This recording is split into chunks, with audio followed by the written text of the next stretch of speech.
আসসালামু আলাইকুম। আজকে অনেক দিন পরে আবার একটু তেলের পিঠা বানাচ্ছি। ওয়েদারটাই এরকম এ ধরনের খাবার ডিমান্ড করছে, তো কয়েকটা পিঠা ভাজলাম নাস্তার জন্য।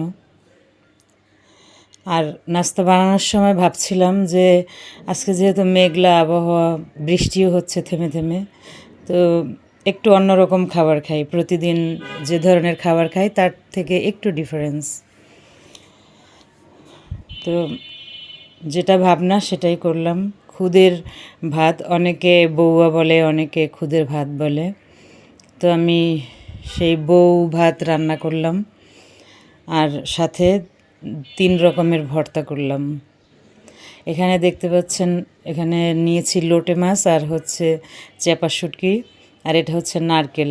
নারকেলটা কোরানো একটু বেশি কষ্ট হয়ে যায়, এজন্য এটাকে এভাবে ফালি ফালি করে তুলে নিয়েছি।